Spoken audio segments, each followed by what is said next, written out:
Assalamualaikum warahmatullahi wabarakatuh. Kami dari kelompok 5 ingin memaparkan materi mengenai transfer pricing pada perusahaan Bridge Paper. Di sini kami dari kelompok 5 beranggotakan 4 anggota. Yang pertama itu teman saya Farah Fauzia, yang kedua Kresnaran Wijaksana, yang ketiga Olivia Biru, dan yang terakhir saya sendiri. Mata kuliah ini diampu oleh Ibu Ike Arisanti, SEMBA. Oke, untuk menyingkat waktu, ke slide pertama. Jadi transfer pricing dan harga penawaran. Transfer pricing menurut Suwandi tahun 2006 adalah tindakan mengalokasikan laba dari entitas perusahaan dengan tujuan untuk meminimalisir bahkan untuk menghindari pajak.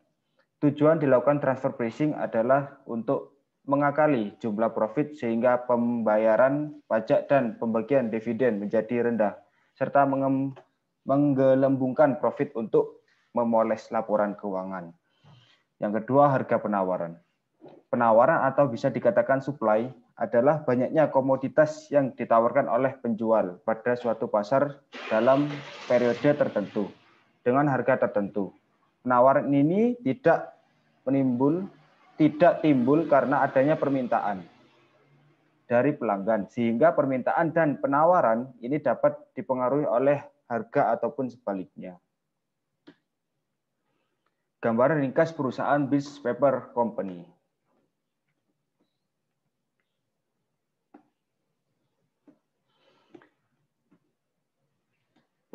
Problem perusahaan yang terkait dengan topik masing-masing. Pada periode 1957, profit margin dari divisi Thomson sangat kecil hasilnya.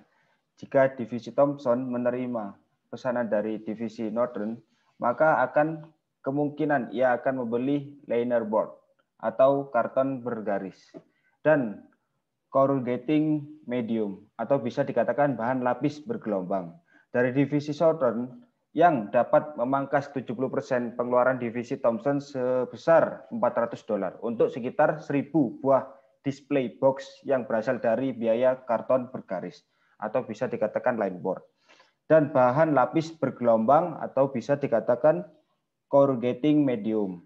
Meskipun divisi Southern saat ini beroperasi di bawah kapasitas dan memiliki persediaan yang lebih, tetapi ia tetap mengacu pada harga pasar, yang memiliki arti bahwa divisi Southern tidak berpengaruh meskipun ada kelebihan pasokan. Mungkin untuk next slide dijelaskan oleh rekan saya.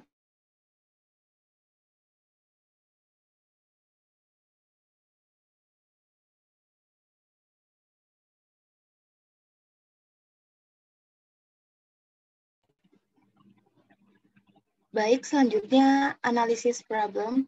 Problem perusahaan yang ada di atas dapat ditarik rumusan masalah, yaitu sebagai berikut. Yang pertama, bagaimana tindakan yang seharusnya dilakukan oleh divisi Northern saat mengenai harga penawaran di atas? Tawaran manakah yang sebaiknya dipilih oleh divisi Northern? Yang kedua, bagaimana sistem harga transfer yang dijalankan oleh Bridge Paper Company? Apakah sudah sesuai? Yang ketiga, bagaimana tindakan yang seharusnya dilakukan oleh Wakil Presiden dalam menangani masalah tersebut? Analisis problem solving. Yang pertama, apabila divisi Northern mengambil penawaran dari divisi Thomson, maka harga transfer tersebut dapat membawa dampak berupa peningkatan profitabilitas dari divisi Thomson itu sendiri. Selain itu, divisi Southern juga akan memperoleh keuntungan karena dari divisi Thomson mengambil bahan baku produksi. Selanjutnya, apabila divisi Northern mengambil penawaran dari Bridge Paper Company, maka transaksi ini akan memberi dampak, yaitu peningkatan profitabilitas pada divisi Northern. Karena dengan adanya transaksi ini, maka divisi Northern memperoleh harga penawaran dengan harga yang paling murah. Apabila divisi Northern mengambil penawaran dari Air Papers, maka profitabilitas divisi Northern akan mengalami penurunan karena harga penawaran yang ditawarkan oleh Air Papers lebih mahal dari waste paper company. Tetapi hasil transaksi ini perusahaan secara keseluruhan akan memperoleh keuntungan karena dari transaksi ini akan memberikan dampak, yaitu berupa pekerjaan kepada divisi Thomson dan divisi Sultan.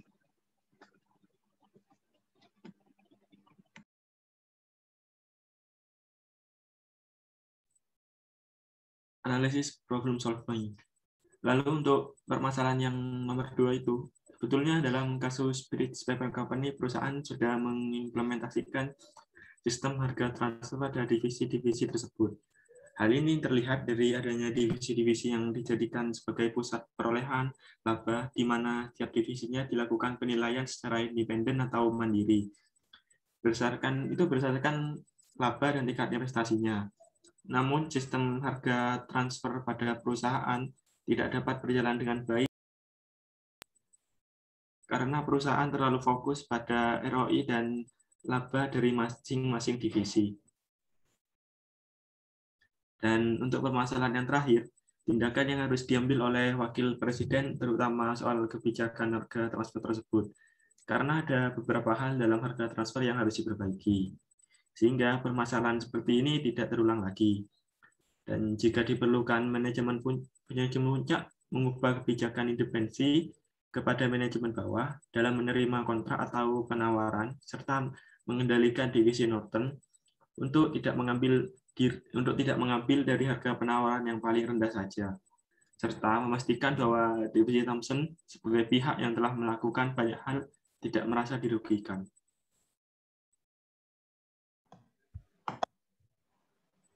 Baik, selanjutnya yaitu rekomendasi. Rekomendasi dari penulis untuk permasalahan yang dialami oleh British Paper Company dalam kasus penentuan harga untuk penerimaan penawaran. Divisi Norton sebaiknya menerima tawaran dari divisi Thomson, karena jika dikalkulasi lebih mendalam, divisi Thomson memberikan harga penawaran paling rendah, sehingga manajemen dari divisi Norton tidak harus menerima harga penawaran dari waste papers. Jika mengambil dari sudut pandang perusahaan, apabila manajemen divisi Norton menerima penawaran dari divisi Thomson, hal ini akan dapat memberikan dorongan semangat pada kebijakan desentralisasi yang dilakukan oleh pihak perusahaan. Lalu, akan lebih baik jika adanya penilaian kinerja yang seimbang. Contohnya, untuk divisi yang menangani sektor yang rumit untuk menghasilkan laba yang menggunakan penilaian dengan EVA, atau menjadikan divisi tersebut sebagai pusat beban atau investasi.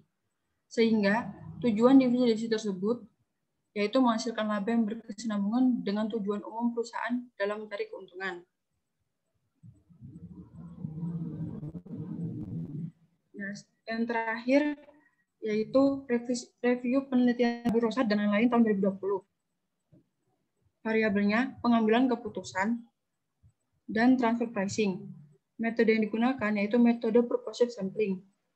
Yang pertama, yaitu penghindaran hasilnya, yaitu penghindaran pajak memiliki pengaruh positif dan signifikan terhadap transfer pricing di perusahaan manufaktur yang terdaftar di BI.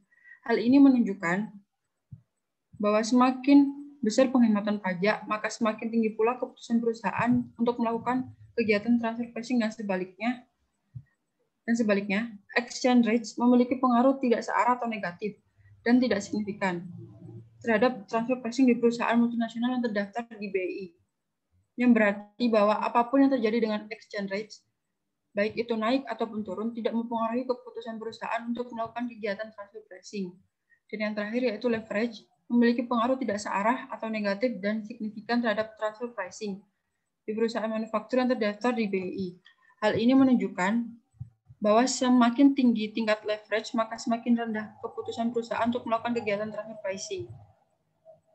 Selanjutnya, yang kedua dari Suparno tahun 2019 dengan judul Skema Transfer Pricing pada Perusahaan Pertambangan dan Faktor-faktor yang terlibat. Variabel dan metode yang digunakan.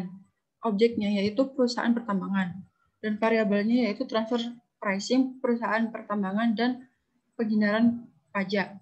Dan metode yang digunakan yaitu metode kualitatif dengan pendekatan deskriptif. Skema transfer pricing yang dilakukan oleh perusahaan pertambangan secara umum dapat dibagi menjadi dua, yaitu dengan cara melakukan pengalihan kuasa pertambangan kepada perusahaan lain yang memiliki hubungan istimewa dan melakukan transaksi dengan perusahaan memiliki hubungan istimewa juga, seperti antara perusahaan induk dan anak cabang perusahaan yang berada di luar negeri, dengan harga yang besarnya disepakati di bawah rata-rata harga pasar.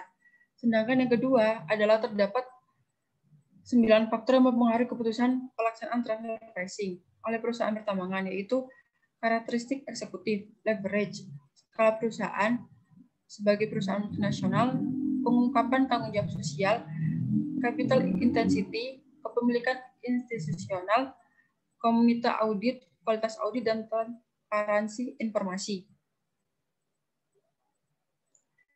Dan yang terakhir yaitu dari Pascalis A, Panjalusman, dan lain-lain, tahun 2017, dengan judul atau jurnal Pengaruh Transfer Pricing Terhadap Penghindaran Pajak. Variabel dan metode yang digunakan yaitu objeknya perusahaan sektor manufaktur multinasional yang terdaftar di BI selama periode 2014 hingga 2017. Variabelnya yaitu transfer pricing dan penghindaran pajak.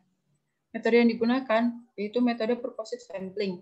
Hasilnya, perusahaan manufaktur multinasional melakukan praktik transfer pricing dalam rangka untuk mengakali jumlah laba atau profit sehingga pembayaran pajak pada negara menjadi rendah. Dari hasil analisis mengenai pengaruh transfer pricing terhadap penghindaran pajak atau tax avoidance, maka dapat disimpulkan bahwa transfer pricing tidak berpengaruh secara signifikan terhadap penghindaran pajak pada perusahaan manufaktur multinasional yang terdaftar di BI periode 2014 hingga 2017. Hal ini disebabkan karena adanya beberapa faktor, seperti adanya pergantian sistem pemerintahan yang mengakibatkan timbulnya kebijakan-kebijakan baru, seperti adanya tax amnesty dan lain sebagainya. Terima kasih, mungkin itu saja penjelasan dari materi yang kami sampaikan. Mohon maaf bila ada salah kata. Wassalamualaikum warahmatullahi wabarakatuh.